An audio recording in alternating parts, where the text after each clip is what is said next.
বাংলাদেশ পাকিস্তান টেস্টের খবর। ড্রয়ের পথে রাওয়ালপিন্ডি টেস্ট। মুশফিক, লিটন, মিরাজদের ব্যাটে চতুর্থ দিনে ডমিনেট করেছে বাংলাদেশ। মুশফিকের ১৯১ রানের ইনিংসে সবকটি উইকেট হারিয়ে ৫৬৫ রান তোলে টাইগাররা। লিড দাঁড়ায় ১১৭ রান। জবাবে নিজেদের দ্বিতীয় ইনিংসে ৯৪ রানে পিছিয়ে থেকে চতুর্থ দিনের খেলা শেষ করেছে পাকিস্তান।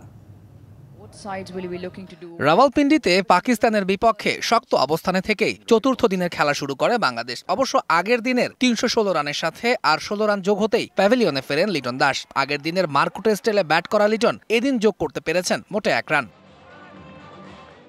সপ্তম উইকেট জুটিতে মিরাজকে নিয়ে টাইগারদের রান বাড়াতে থাকেন মুশফিক। লাঞ্চের আগ দিয়ে তুলে নেন ক্যারিয়ারের ১১তম শতক, যা সাদা পোশাকে টাইগারদের হয়ে দ্বিতীয় সর্বোচ্চ সেঞ্চুরি।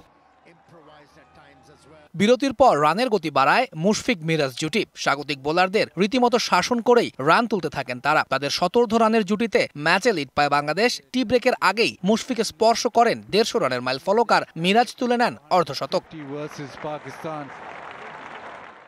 তৃতীয় সেশনে দ্বিশতকের স্বপ্ন বুনছিলেন মুশফিক, তবে মোহাম্মদ আলীর বলে রিজওয়ানের হাতে ক্যাচ দিয়ে ১৯১ রানে থামেন এই ব্যাটার।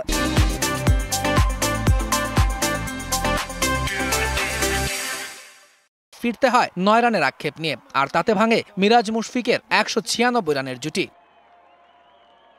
মুশফিকের পর সেঞ্চুরির পথে ছিলেন মিরাজও, তবে ইনিংসের তৃতীয় নতুন বল নেয়ার পর ৭৭ রানে শাহিন শাহ আফ্রিদির বলে কাটা পড়ে মিরাজের উইকেট। হাসান মাহমুদ রানের খাতা খুলতে না পারলেও শরীফুলের ১৪ বলে ২২ রানে স্কোর বোর্ডে ৫৬৫ রান জমা করে বাংলাদেশ। লিড দাঁড়ায় ১১৭। নিজেদের দ্বিতীয় ইনিংসে ব্যাট করতে নেমে শুরুতেই ধাক্কা খায় পাকিস্তান। ১ রান করা সাইম আইয়ুবকে ফিরিয়ে টাইগারদের প্রথম ব্রেক থ্রু এনে দেন শরীফুল ইসলাম। বাকি সময় আর কোনো বিপদ হতে দেননি শান মাসুদ ও আবদুল্লাহ শফিক। মাসুদ ৯ ও শফিক অপরাজিত থাকেন ১২ রানে। ফলে ১ উইকেটে ২৩ রান নিয়ে চতুর্থ দিন শেষ করে পাকিস্তান। বাংলাদেশ এগিয়ে ৯৪ রানে। তৌহিদুল ইসলাম, ডিবিসি নিউজ ডেস্ক।